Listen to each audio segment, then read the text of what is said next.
Hi, everyone. You're listening to the Blockchain Socialist Podcast. I'm Josh, and I'm here today doing a continuation of our series for the Commons Economy Roadmap. So I'm here with Giulio Quarta from the Crypto Commons Association, which is also a part of Breadchain Cooperative, where they've been doing some really interesting research and work around what are the various projects out there that are, facilitating a kind of commons-oriented economy.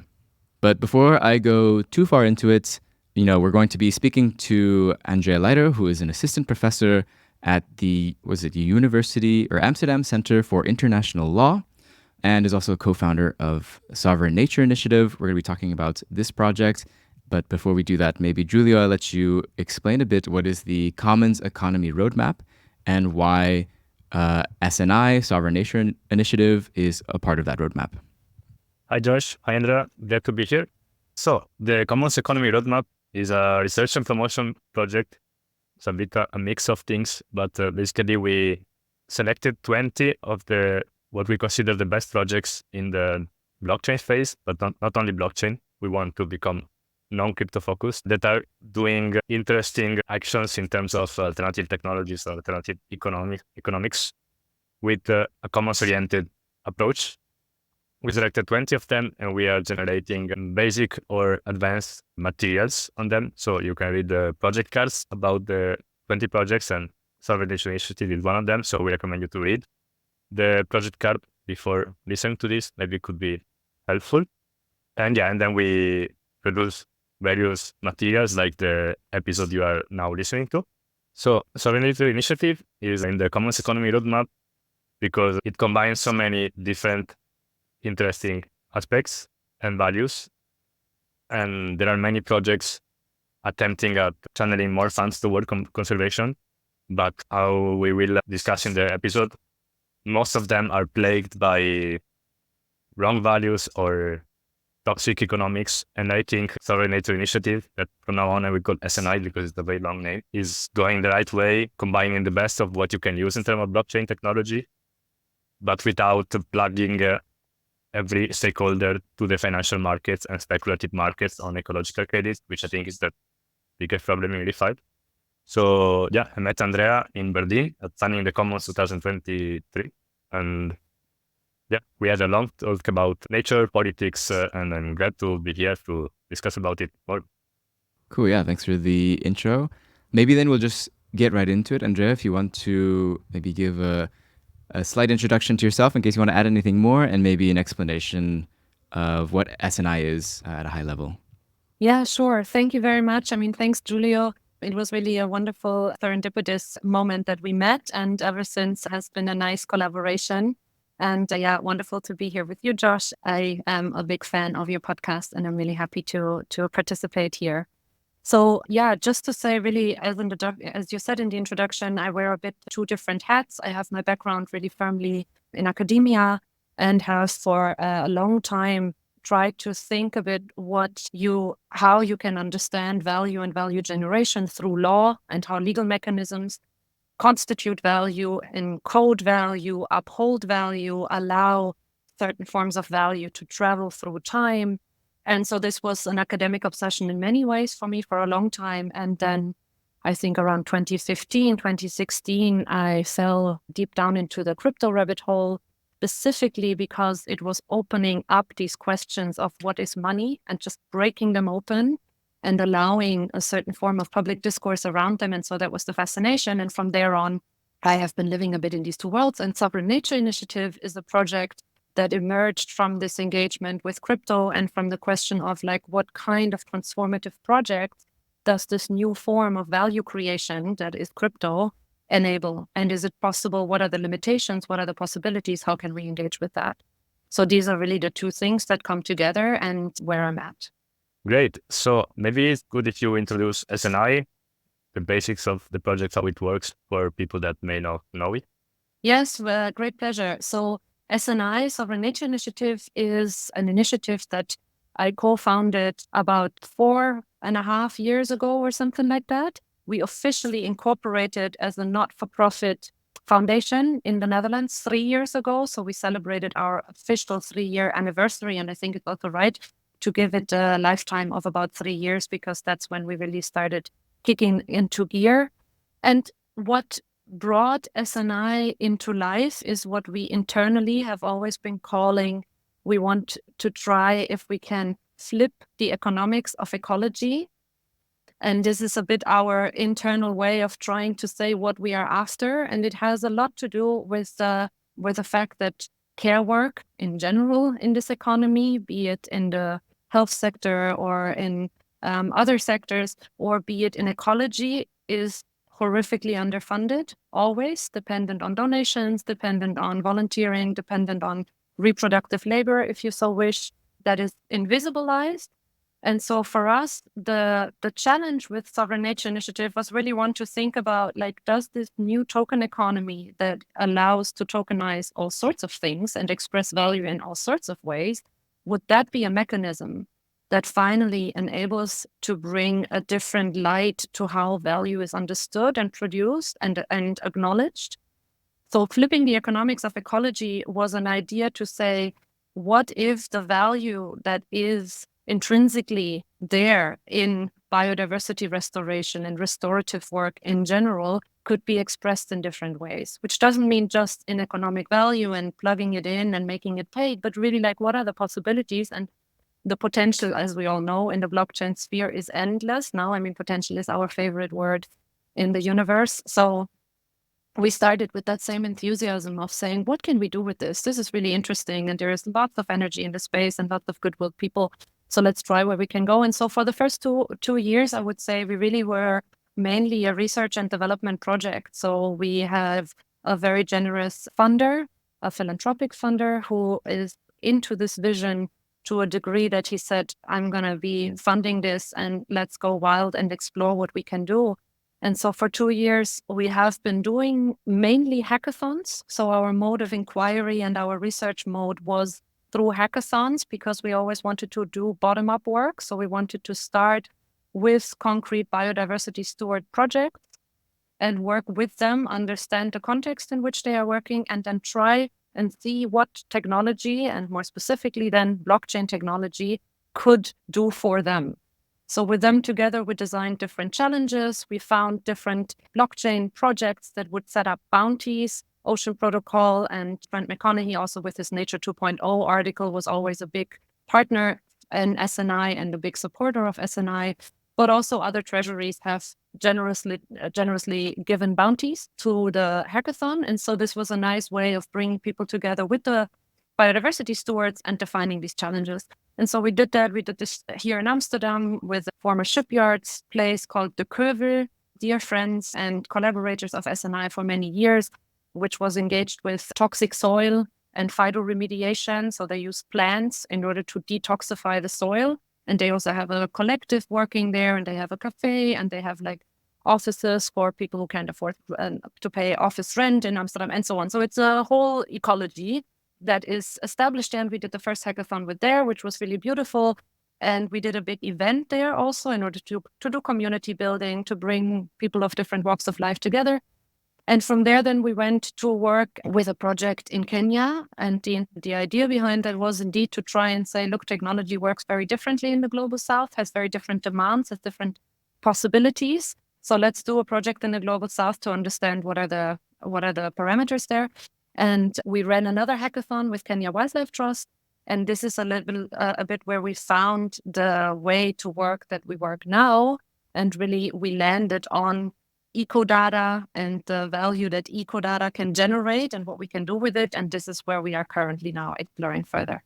Yeah. So basically, and tell me if I'm wrong, SNI wants to be this mediator, not an intermediary or an entity taking cut out of value generation, but a mediator between ecological stewards on the ground, doing work for conserving nature in multiple ways, and then people, individuals, and organizations that want to support conservation. And through the technological tools that we will explore today, it's possible and is much more efficient than before. Yes and no. I mean, there's that part to it in the sense of saying, yes, for sure, there remains a somewhat donation element to the whole undertaking. I'm fighting tooth and nail to try and change that paradigm. But I think in all honesty, of course, there is this element that remains, that people want to donate, want to support, and that motivates them. But at the core, what we are trying to push for is to say, biodiversity stewards produce data about the work that they do. And so they define however they cut the world. No, they produce whatever kind of data they produce. Some and many work with animal identification. That is a very common way of working in conservation work and biodiversity restoration work. But also some work with like entities of a land plot and looking at these things and different kinds of, so they do what they do in many different ways. And what we do is that we work with them and take the data sets that they produce. And I'm going to make it a bit more concrete with our first partner, Kenya Wildlife Trust, who works on human-wildlife coexistence in the Masai Mara, and particularly has a predator protection program with different kinds of predators, but one focuses on lions. And so it's really desertification, ever less fertile land reform projects with fencing and all sorts of things that lead to the fact that you have human-wildlife conflict, the lion eating the livestock, humans poisoning the lions, and so on. And that's the situation that they work with. And so they produce what they call lion catalogs. So they really identify the lions through different ways, different methodologies of spotting, of coloring, and so on, and produce data about these lions. And so what we did with this data set is that we brought it to a Web3 gaming community called Monsama.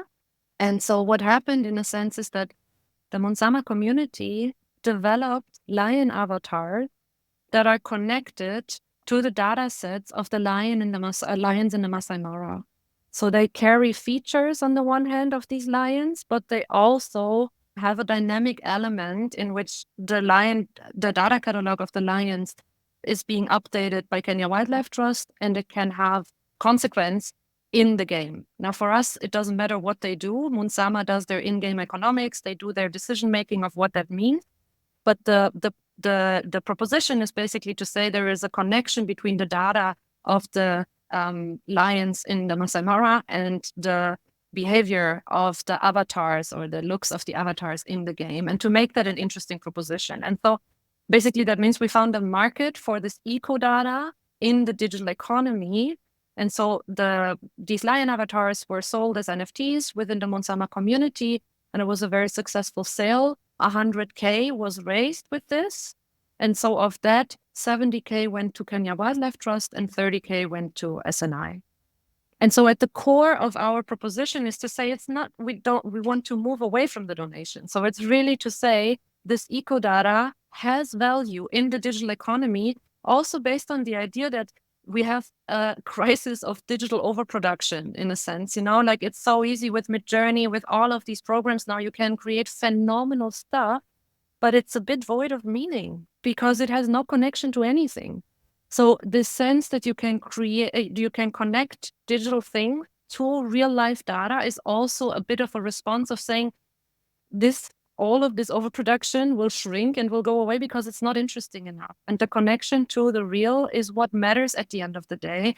And so that's our proposition of trying to bring that data that is being produced anyways. It's not extra work, it's what they are doing anyway, to bring that into the digital economy and find a market there to improve these digital products and thereby make the funding for the biodiversity steward much bigger, because also the markets are much bigger. I mean, we have not successfully penetrated the gaming market. We have another collaboration that we did with a Web2 metaverse.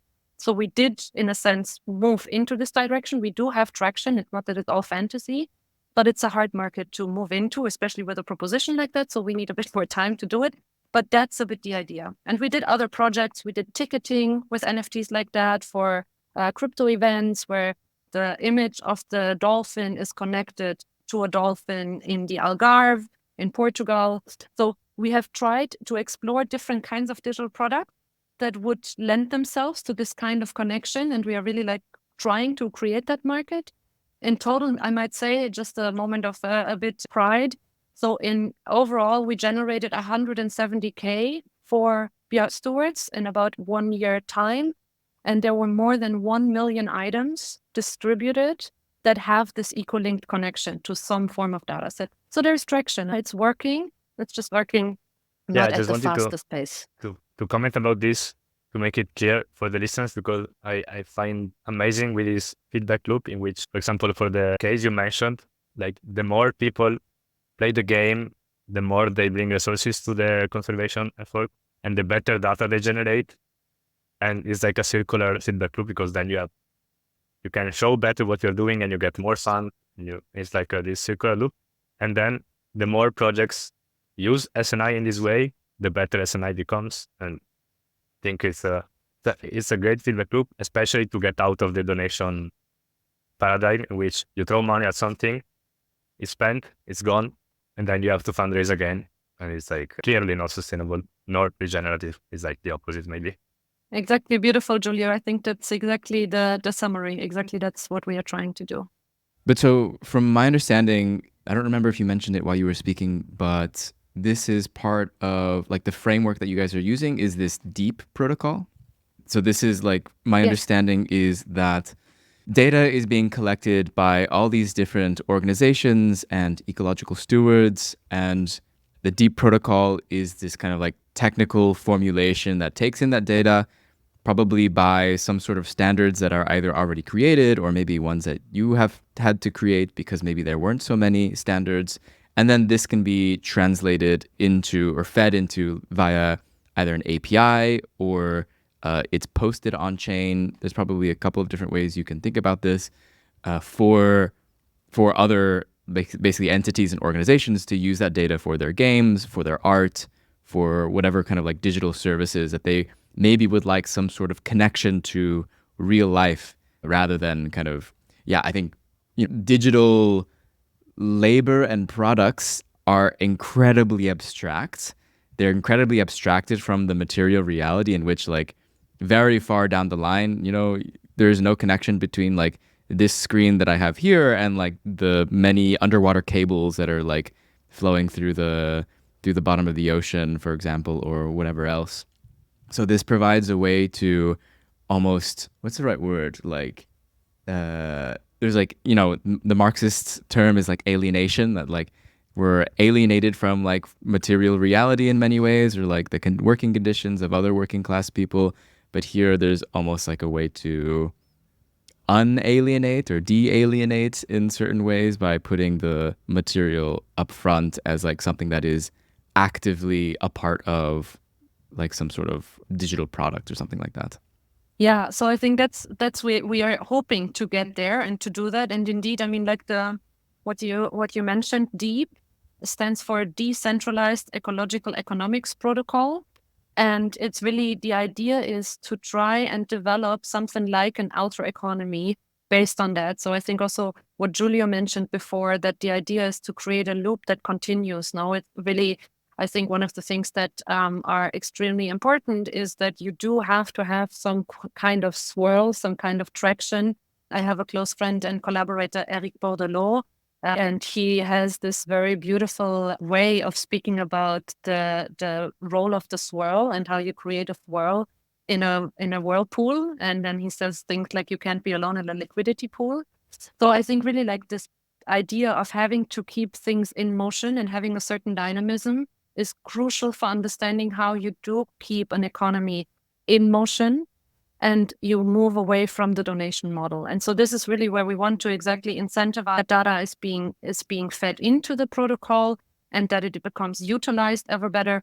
The question of how this construction site looks exactly is another rabbit hole that goes really deep and is much more Alessandro Mazzi, our head of partnership and field research, it's his cup of tea, because the way that the data is being interpreted and analyzed and fed in is also based on best conservation practices. So the whole economy of conservation is its own economy, where you have standards, where you have rules, where you have ways of reporting, where you have ways of accessing funding, and so on. So there's a whole universe there.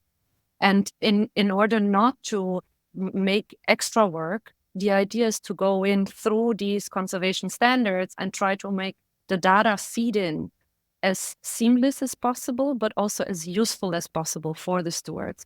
And then to connect it to an API that allows it to go into digital products, but again, also to be frank, it's really, we are not ultra sophisticated in that. Everything at the moment is done manually in many ways. We work very closely with the partners that we work with. Everything is tailor-made. So we have no automation processes in there. But the hope is to build towards that. And that's also where we think that the term protocol comes from. Yeah, we can speak later maybe. I mean, there is a part to the protocol that we have not developed, which revolves around the idea of a treasury and revolves around the idea of trying to bring biodiversity stewards together in something like a DAO so that they could make decisions about this pot of funding that is put together, so that it's more of a collective organization rather than individually. At the moment, every time we have a project and we finished it, the money is being paid out to the city steward right away.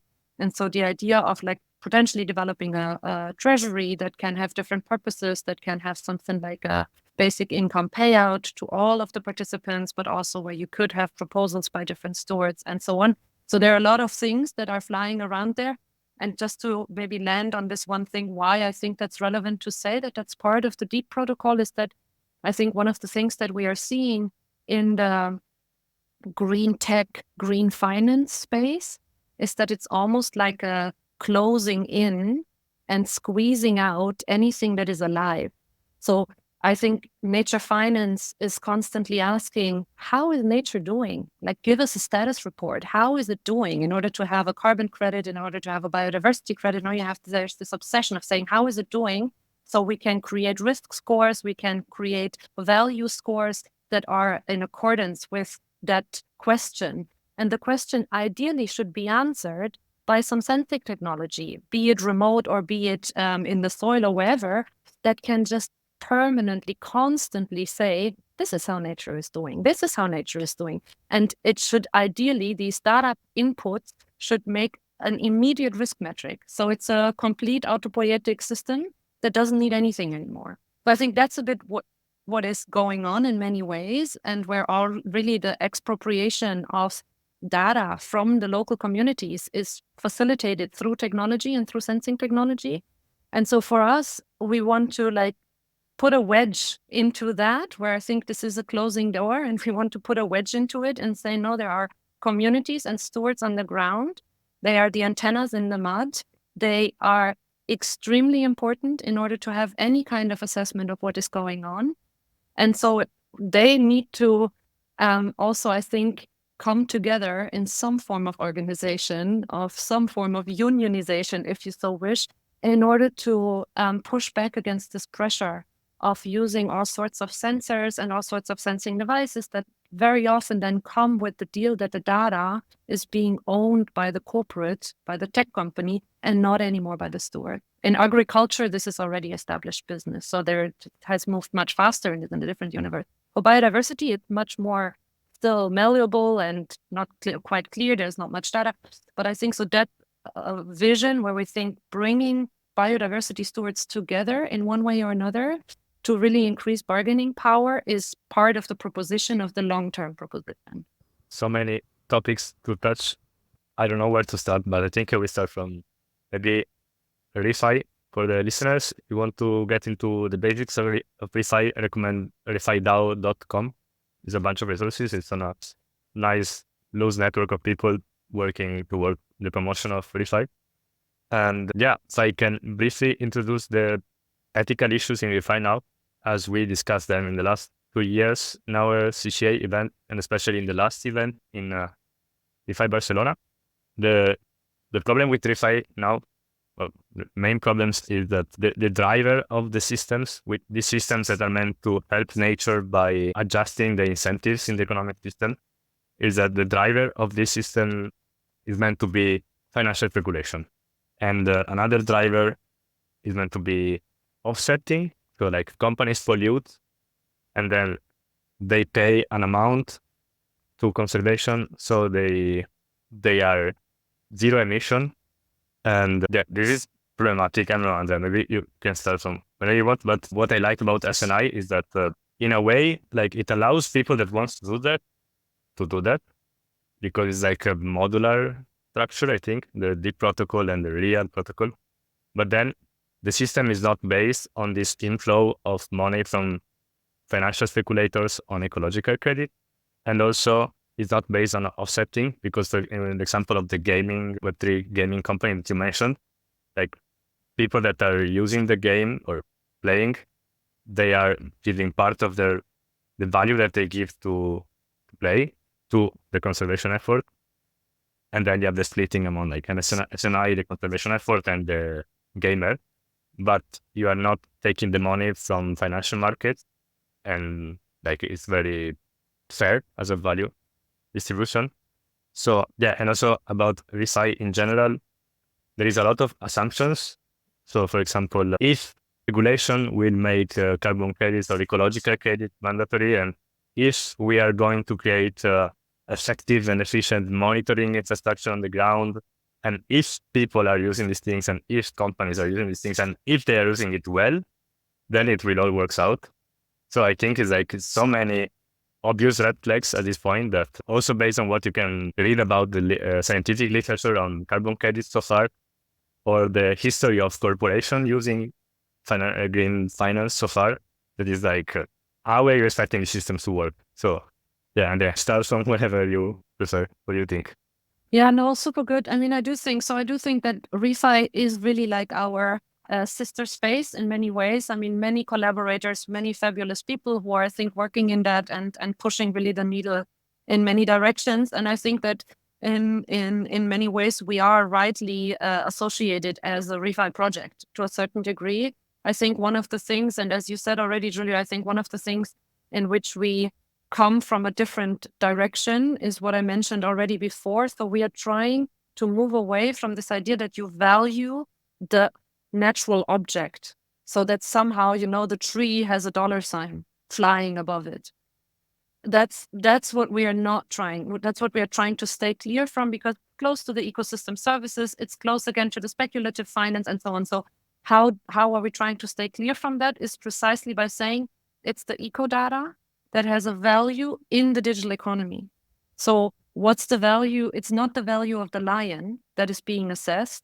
It's the eco data that is produced as a derivative, in a sense. It's an eco derivative that has the value there in the digital economy. So that's one of the conceptual markers, I think, where we are trying to steer in a different direction. I don't know how successful we will be with that, but I hope that we will be successful in that sense, because it also, in a sense, all of the corporate social responsibility work, to a certain degree, I mean, I really have to say, I have to give it to the EU regulators. They are producing this new corporate social responsibility directive that is going to come into force at the end of the year for certain big corporations and so on and so on.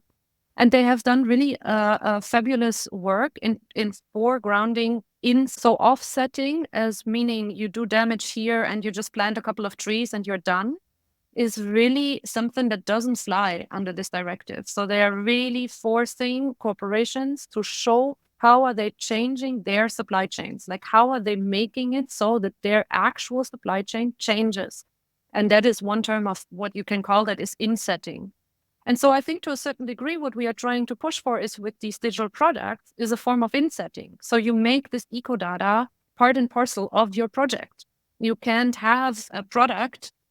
You can't have this digital product without having this eco data being part of it, and without having by that paid into this community that keeps maintaining the ecosystem. So in a sense, I think we are aligned a bit with the EU regulator, as odd as it sounds. The most funky things happen, but specifically because we were circling the credit space and what does it mean and how does it go. And really, you have an offsetting proposition with credits that is kind of part of the gig. And it's really a problematic proposition in many ways. I mean, we have seen it in carbon for so many reasons that it doesn't work, not the least that it's really not a market. I mean, most of these markets are subsidized markets by the government. I mean, it's really not that they are just standalone markets. So there's many, many, many problems with that. And that's why I wouldn't say that further down the line, as you also said, Julia, if, then I think, yeah, let's see where we go. And I think for us, for SNI, the way that we see our own work there is to say that we have these human sensors. So, like that often tends to be forgotten. You want to have all of the sensing through technology, but human sensors are the ones that are doing the work on the ground every day. And how you show that is also something that I think is paid way too little attention to. So the whole reporting is always done. This is like, and if you wish, in some qualitative report that no one wants to read. And this is also something that we have taken to heart very significantly with SNI. So we developed this interface, which we call REAL. And there you can see on the REAL interface, you can see what digital product, the digital product and the data set that it's connected to, the amount of money that was generated through that. And so we have a feed there, which is really purposefully a video feed where the biodiversity steward every so often post an update talking about what they have been doing with this money. Now you can say, well, how are you going to prove that? Well, not at all, but it's a different kind of engagement that just shows people at work and speaking about what they have been doing. And so this expression of qualitative expression of the value of the work that is being done is something where I think we really don't know exactly yet how that can go, but it's not something that has made its way into the discussions around biodiversity credits or financialized market or anything like that. It's really the opposite and squeezing it out. So we're trying to keep holding that in. Would you mind giving an example of the NFTs? For example, the whale NFT that I love. Like maybe some people have an idea of what we're speaking about. Yeah, I mean we already talked about the lions, but yeah, I think more examples made the picture. Yeah, super. I'm happy to give another example. I mean, one of the collections that I like the most is called the Sound Waves collection, in which basically we work together with Wallet Connect, which is a crypto wallet provider. And they were preparing the launch of a new feature in their product, which is called the Web3 Inbox, which is like messaging from a Web3 wallet to a Web3 wallet. So from address to address, it's like an email address, but you don't need the email address. You basically can message from the crypto address to the crypto address. Okay, so Wallet Connect already has a big user base and is a product provider. And in order to launch this new feature, they made a waiting list. And everyone who signed up for this new feature and the waiting list was promised to receive one of these Soundwave Collection NFTs. And the Soundwave Collection NFT is a generative art visualization from a phenomenal artist who we work with, Arya, a friend of ours, who makes this beautiful art. And so it's a generative art piece that takes the clipper of the whale sound as its basis and produces a certain form of a swirl. You can go to the REAL interface to see it. It's hard to describe how it looks, but it's really like it takes the data set from that sound, the bioacoustic sound, it turns it into a visualization. And so each person on the Wallet Connect subscriber list receives that Soundwaves NFT and can now go onto the REAL interface and connect their wallet and will see their visualization and will also see the funding that has been generated for the conservation organization we work with, in that case, AquaSearch, which is a marine biodiversity conservation organization, and can see how much money went to AquaSearch and can also see then this video feed from the AquaSearch team that speaks about, hey, with this money, we were able to do X, Y, Z, and so and so and so. Yeah, so that's how a project looks like. The other day on Twitter, I was going through SNI profile. So this sentence said, life is not an asset. It is one of your slogan, or it was a claim that you made. And I think it's very, because of course it's something we recognize ourselves in, like that we don't want to make a life asset that you speculate on, you can generate profits on. But at the same time, I think it also represents the complexities and ambiguities that we need to face to solve climate change, because it's very easy to just say, I don't want to engage with finance, I don't want to engage with money, and I just want to do the simple, nice things, and why people and the economy are not doing it. So yeah, maybe at the beginning I was too severe with ReFi. We are also contributors of the ReFi movement. We are trying to steer it in a right direction, because I think it's necessary to find the right ways to give value to nature. And for this, we need blockchain and we need finance. So what do you think about this and how you approach this complexity in SNI? And also at the beginning of the episode, you mentioned care work. And I think it reminded me of something similar happened in the past, as you mentioned, when historically women have taken all the care work everywhere. At a certain point, they started saying, we are maintaining the system and our labor, our value is not recognized in any way. It's invisibilized. So we want it to be visibilized and we want value for what we do. And there's been a huge debate since then on what's the proper way of valuing this care work, because you cannot just make it a market or you cannot just pay mothers or parents. And so, yeah, this complexity I think is very interesting. And what do you think about it?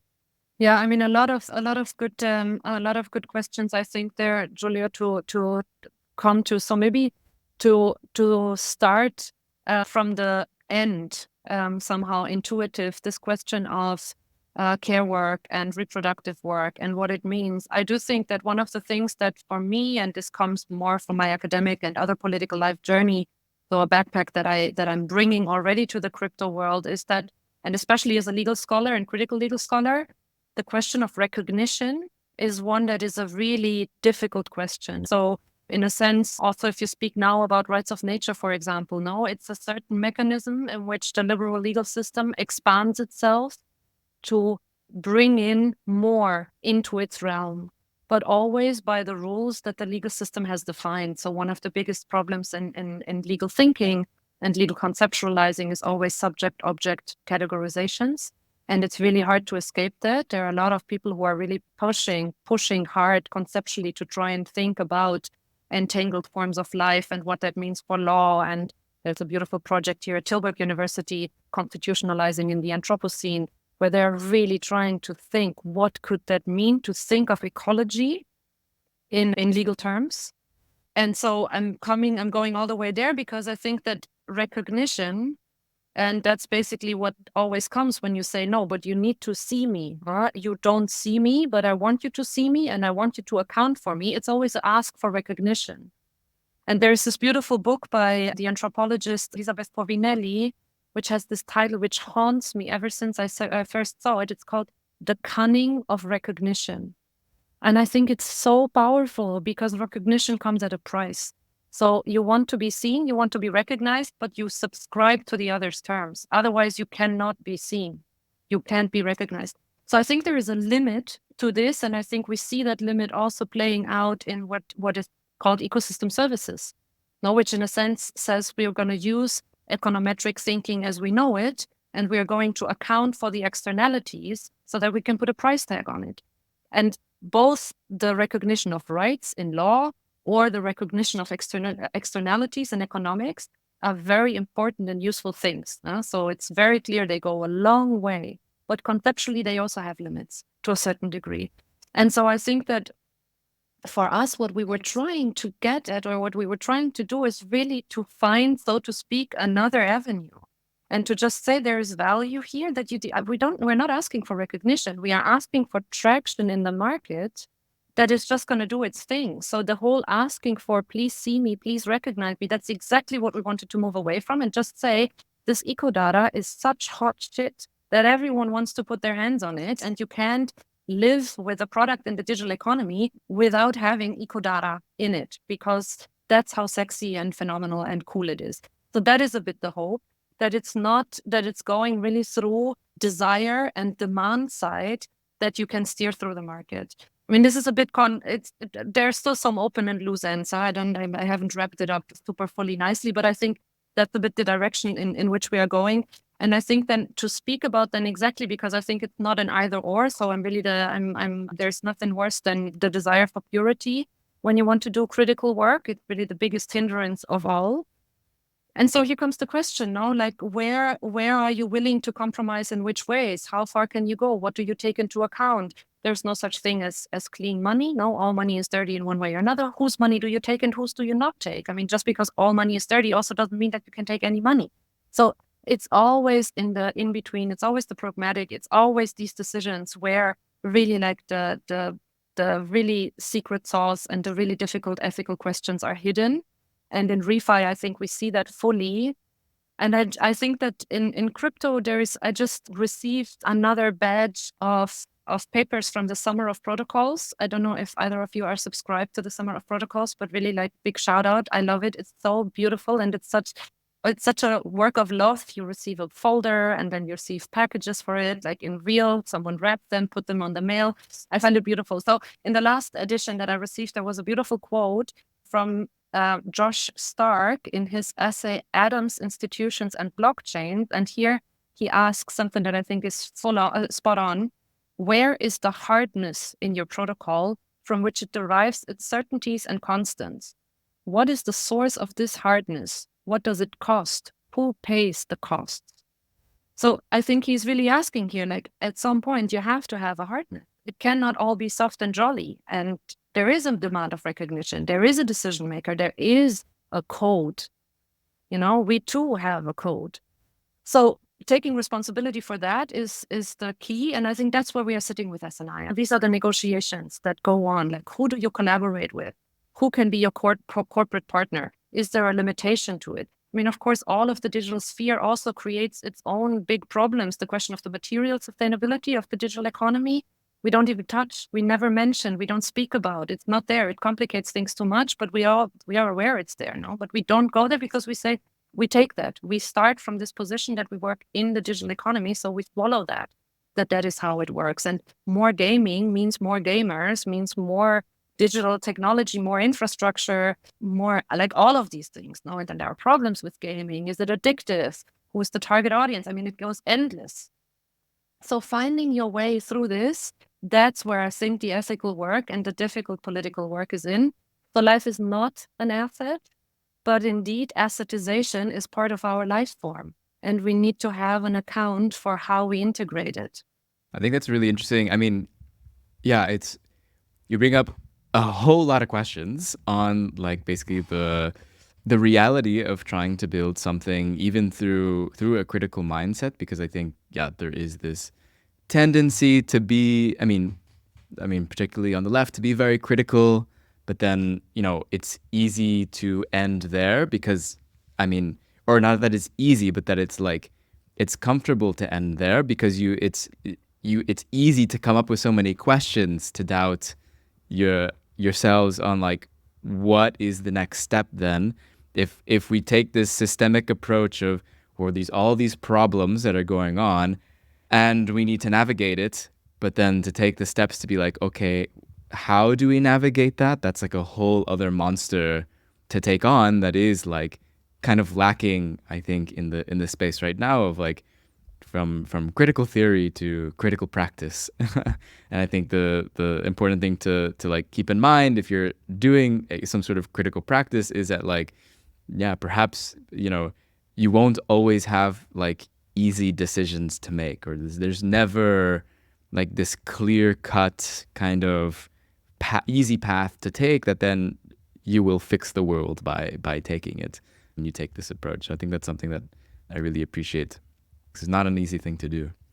It's nice that you take this approach of like also taking the hard stance that like, that life is not an asset, because that is also like the easy approach taken by people who are uncritical is my thinking of like, we just need to, if the economy just had a price for the tree, in which there is already a price for the tree, it's called logging, then somehow we would fix it. But I was thinking what you both were thinking, and when you mentioned gaming and its problems, that like I hate the gaming sector. I think it's like one of the most toxic you're anti-gamer, environments that we Julio? have today. But I didn't want to be bad with it because like you work with them, but given that you mentioned it, you made me think that like in some ways, like gamers as a population and as the people that spend their days doing gaming are like the most alienated people on the world, because they live online and they are like into these immersive environments which are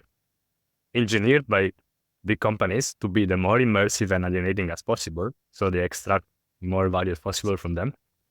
And now you are plugging the most alienated sectors of the economy to the opposite of regeneration and the connection to life, and that's beautiful.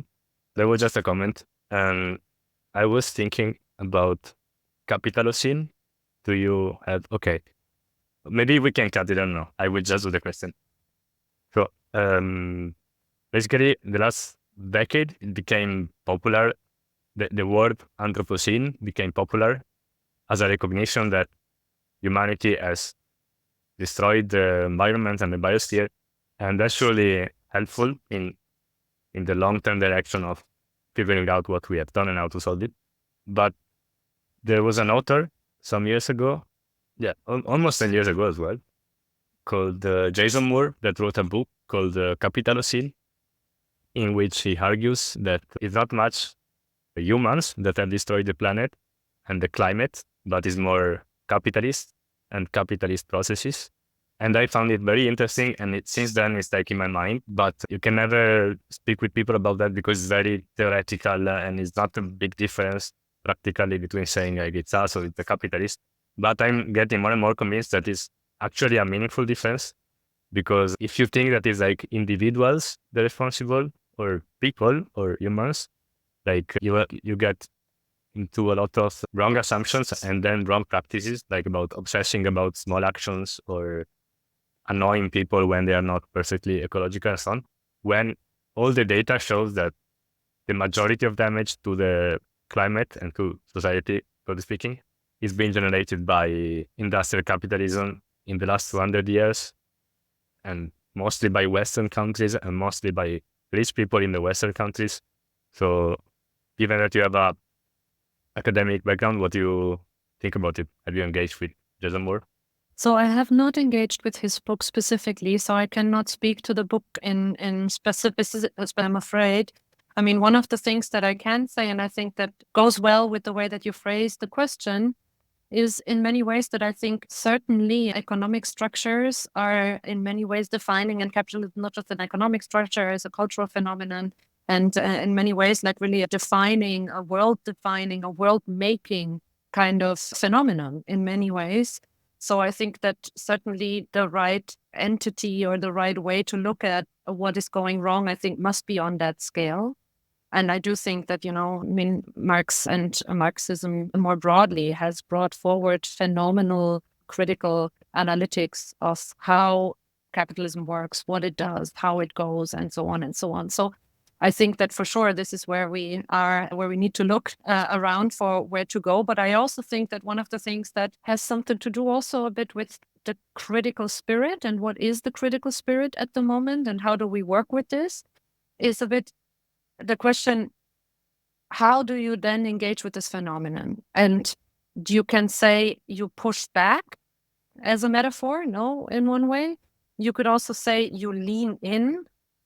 And leaning in, I think, is something that, beside the reference to Sheryl Sanders' not so great feminist account of like some kind of white corporate feminism, leaning in is also a way of saying that you try to work from within the system.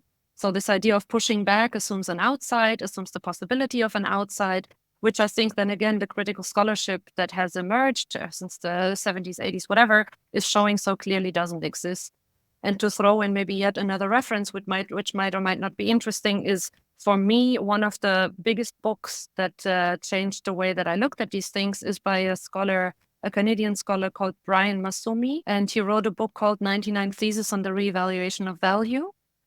And really that for me was the moment in which the part of the critical part connected to something like affirmative critique, of post-critique, of how that goes, and specifically around this notion of value and how to engage in this economy. So I do think the question of what's the role of speculation in this economy currently and how do you engage with that? I think we see in the crypto space that people are really longing and craving for some kind of speculative element, also because I do think that this promise of future security through education, through a good job, is broken. So the question of how do I get a ticket to living a secured life has really been mashed up and mixed up with ideas of speculation. So I think in crypto, we see this like, can we build community for the future in which we can hold each other? We are trying, but somehow also this idea of we need to make a lot of money in it so that we can, if things go broke, still make sure that we are safe. is I think all there. I think the crypto space is so interesting for that reason, because at the end of the day, I do think all that people are after is to feel safe in one way or another. And what does it mean to be safe in this world? And how can you secure your space? You can secure it somehow collectively. You always have to do it collectively, but money is also a really good shortcut. You can do a lot of good things, you can buy healthcare, buy a house, can do a lot of things when you have money. So this is, I think, where we are at. So I think that the capitalist critique in its traditional form, assuming a pushback, is not my camp, is not my cup of tea, but I also think everyone should fight their own fight and we don't have to agree on everything. I think I'm more in the camp of saying, like, how can we use these economic phenomena to try and create collectivity and sociality that provides a certain sense of safety and thus, in a sense, limits this idea that you have to do it individually and have to have more for yourself so that you can be safe. Yeah, I think that's a very fair point. I mean, what brought me into crypto in the beginning in the first place was being broke. So definitely resonates with that. And of course, it's also hard to be, hard to feel safe as well if you also know like looming environmental collapse being constantly in the air, as something that like as individuals, we simply have very little power to do much about unless we are working collectively with some larger organization and organizational collective efforts. So maybe to close it off, if you want to share with people, what are the maybe like upcoming milestones or things that you guys are working on at SNI that we can expect in the coming months or so? Yeah, thanks a lot. So the latest great news in the land of SNI is that we secured big funding from the OpenGov treasury in the Polkadot ecosystem, together with Wallet Connect, the partner I mentioned before, and also Unique, in which the idea is now to develop a multi-event NFT pass. So the idea of a bit of a companion that shows where you've been at, what you've been doing, that can be a track record, a bit like, I'm wearing my bracelet from the Waking Life Festival. So others might want to collect their attendance at a certain event as a memorabilia. And so the idea is to condense that into a dynamic NFT that keeps changing with more events that you attended, with more things that you did. And so it's a bit like your co-pilot, your animal avatar that travels with you through Cryptolandia and the events that you go to. And so there again, the funding that we received, the biggest chunk of it goes to our biodiversity steward partner, who then can continue working with, actually, the thing is called .fin. So it's a very like lame and yet again, I think just full on good joke on the .fin that wants to become a whale. And so it's a bit of a play on that. And so we are developing this together with these partners. We're going to launch it at Decoded in Brussels now in July. That will be the first announcement of it. And it's meant to live for 6 months. And so we take it from there. We are open for business. Anyone who has any great partners in the digital economy who would be interested in the eco data that we have to do things with it, I'd be more than happy to hear from anyone and try and put out something up, because as I said, we are really trying to look for partners who can use that, who are interested in engaging with that. And it's not necessarily everyone who is super excited by that. So whoever knows a possibility, get in touch. Great. I just want to remind the listeners also that we are approaching the end of the first iteration of the Commons Economy Roadmap, which was meant to run for 6 months. Maybe it will be a month more, but yeah, stay tuned for updates through the newsletter. And we will start another iteration with 30 projects instead of 20. SNI will still be there, of course. And also at the end of August, from 23 to the 27th in Austria, we're adding our annual gathering, the Crypto Commons Gathering, for its 4th edition. And it will be a great communal setting in the Alps, where we will discuss for hours about the topics and also share practical experience about our projects. So yeah, you are all invited, and you'll find information in the podcast description. Great. Thanks for sharing that, Julia. I'll have a lot of those links in the show notes in case people want to join for the CCG. And yeah, thank you, Andrea, for coming on and sharing with us about SNI. And yeah, we're looking forward to seeing it continue on the Commons Economy Roadmap and to see how you guys develop. Appreciate it. Thanks a lot. It was wonderful. Thank you very much.